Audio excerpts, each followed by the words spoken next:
On this episode of Redlit, coworker gets me fired. My many years waiting for revenge.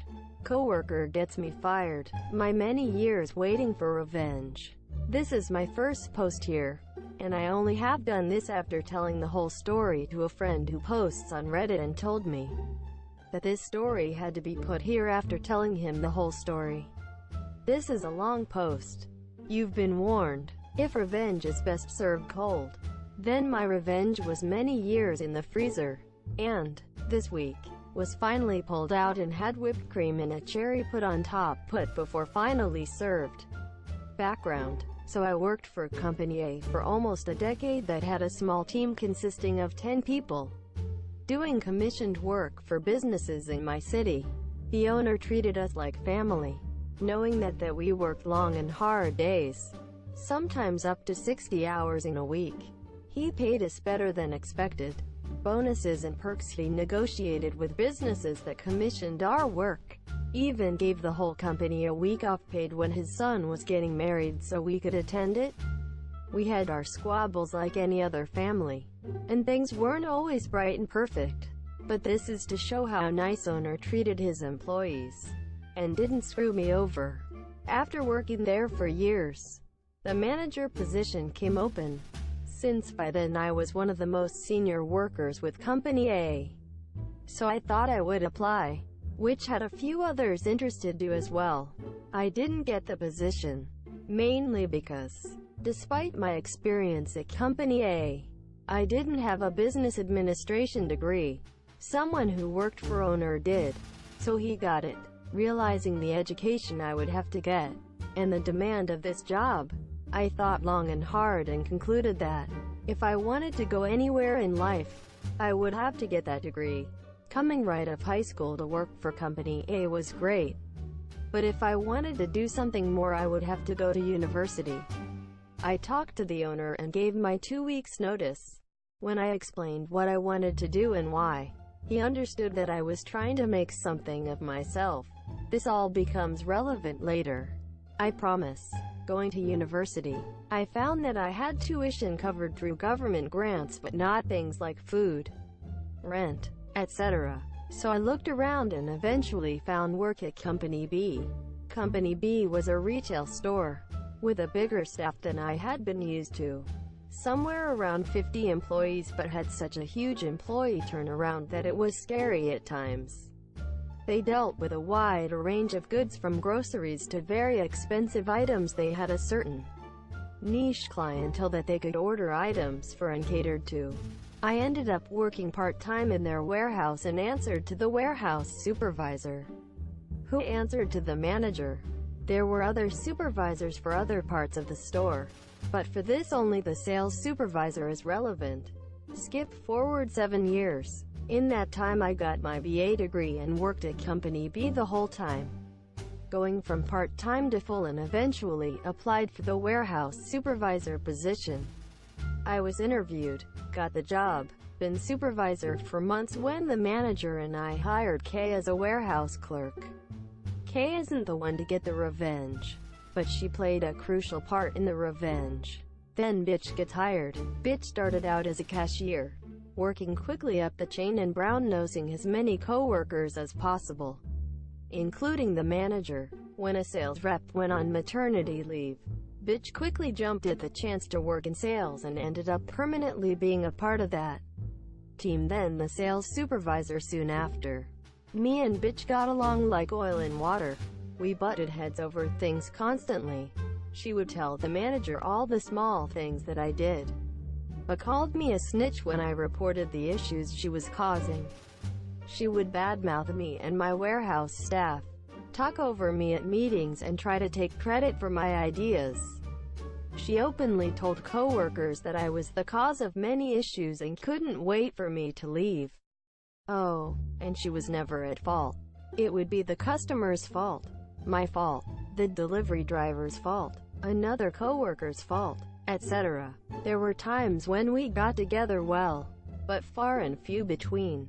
I get fired. So one day, a very, and I mean very, expensive ring set, over $5,000 I found out later, ordered by one of our customers, comes in.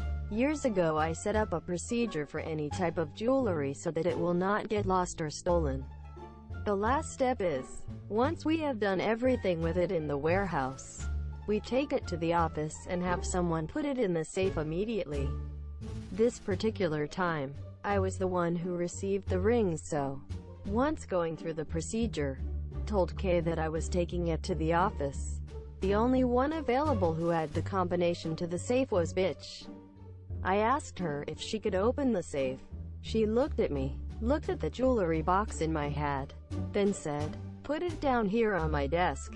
I'll put it away once I'm done this email." Keep in mind that me and the bitch had had a serious spat over something earlier that day, and I generally didn't feel like being close to her if I could help it. So I never saw her put it in the safe myself. The next day, I get a call from the manager to come to the office. I head there to find manager, Bitch, and the HR consultant they pull in when some real shit hits the fan. Manager tells me that said ring set have disappeared. I tell them the procedure I followed and last I saw them was with Bitch. Manager tells me that Bitch checked the box and that said box was empty. Manager then pulls the box out. Sure enough, the box the rings were in was indeed empty. I swear to manager that the rings were inside when I checked them before given to Bitch. At this point, it's my word against hers. By stroke of bad luck, the in-store video recorder had broken down days before the incident, so there was no way to verify what happened. We all know someone has to take the blame for this, and that's when Bitch strikes, saying that it was my fault, since it was last seen in my hands. Manager asks if this is true. Then I realize that, yes, I was indeed the last person to touch the thing, and I never actually saw Bitch pick up the box. Bitch gives me the look of that screamed, "Gotcha." Single quote. Manager and the HR consultant ask us both to leave. After what seemed like forever, I get called in. Manager tells me that, since I was responsible for the rings at the time and now are lost, they would be firing me. But, since they had no proof as to whether I stole the rings or not, they wouldn't press charges, which scared the crap out of me as this was the first time I heard of them thinking this. I go back to the warehouse, tell Kay and the other warehouse clerks just what happened, grabbed my personal belongings and left that day. After a couple weeks of trying to get my head around what happened and weighing my options, I decide my first priority is to try to get some sort of job, and consider it lucky if I get a job flipping burgers with a bad rep when they ask Company B. I call the owner of Company A to get a good reference from them and explain what happened and why I was calling, only to get the shock of a lifetime. The manager position was about to be open. The guy who I lost the position to was retiring soon, due to complicated health reasons. Owner had kept tabs on me while at university and understood when I didn't immediately come back to him. But with a golden opportunity like this, he wanted me back and I wasn't going to say no. I dive into my new job I originally wanted with an owner I enjoyed working for. I thought, then and there, everything would be behind me, not knowing it would come back, not to bite me, but to pay dividends. The revenge case side. This I found out after Bitch's reckoning. After I was fired, Kay knew she had to do something about Bitch. Kay knew that I wouldn't lose or steal something like the rings, but also knew that, without proof, Bitch would deny that she did it and have Kay in her crosshairs to attack next. So, after talking with her husband, she hatched a plan. She started hanging out with Bitch, telling her things like, "I'm so glad he's gone," or "wish he had been fired much earlier." Bitch, feeling high from getting rid of one of her thorns in her side, soaked it all in, and after a couple weeks, invited Kay and Kay's husband, from now on KH, for drinks at her place with her and Bitch's husband, BH. Months pass. Kay and KH do things regularly together with Bitch and BH, including drinking on weekends and couple-related events. When together, Kay would occasionally badmouth me, and bitch would agree. Finally, after over a year of playing nice, when K and KH were over at bitch's for one of their drinking parties, K randomly badmouthed me, mentioning the rings in passing. Then bitch says something that K was waiting for. I wanted those rings, so I stole them this year. K, hearing this, asks for more details. KH looks at her, tries to wave her off with one hand, then gives up when bitch keeps talking. That day, bitch had stopped writing her email and was going to put the rings in the safe. The safe was open and she was about to put the rings away when bitch had an idea. See, as mentioned above, bitch wanted me gone from Company B. She also wanted those rings. She also knew that the cameras weren't working.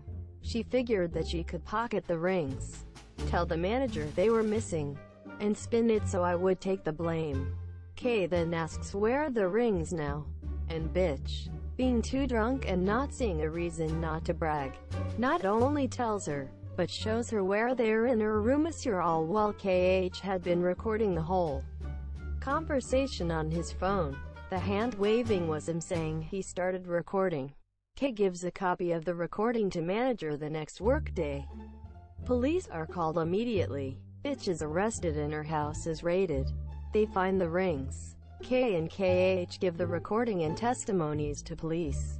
Bitch's reckoning has begun. Revenge, my side. I get a call from the prosecutor's office after bitch is arrested and charged with theft over $5,000. Among other things, he wants me to testify about what she did to me. I didn't skip a beat in saying yes. Fast track to the trial. Prosecutor has me, K, and KH testify and plays the recording of bitch admitting that she stole Themis. Her attorney tries to throw out the case saying that K got bitch deliberately drunk, but judge didn't buy it, since there was proof she drank all the time. Judge was lenient and gave her 5 years in prison, which she yelled was unfair, but I personally thought she got off easy. Meanwhile, as the trial was happening, I was talking with a lawyer to sue bitch for setting me up like she did. We were also going to sue Company B for wrongful termination, but they settled the day they got notice of the lawsuit and knew they would lose. Bitch wasn't so lucky. They tried some trickery by having BH divorce her and he received everything in the divorce. But my lawyer added him into the lawsuit as well. My lawyer asked overall for $3,500 for emotional distress, back pay from when I was fired until I started up with Company A again, and legal fees. And now, you are wondering where the metaphoric cherry is on this story. Well, recently we had someone leave Company A, so we were hiring someone to replace Themis. Your owner was going over the resumes and set up interviews for the job this week. Lo and behold, bitch was one of the people to apply, but he didn't know that.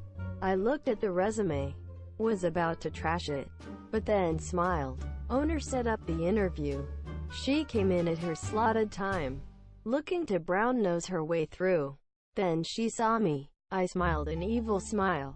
She went white. All I said was, "Ah, bitch. How are you? Remember me?" A deer in the headlight look from her. I look at her resume and say, "I'm sorry. I do not think you will be a good fit for our company. Thank you for applying." She said not one word and left.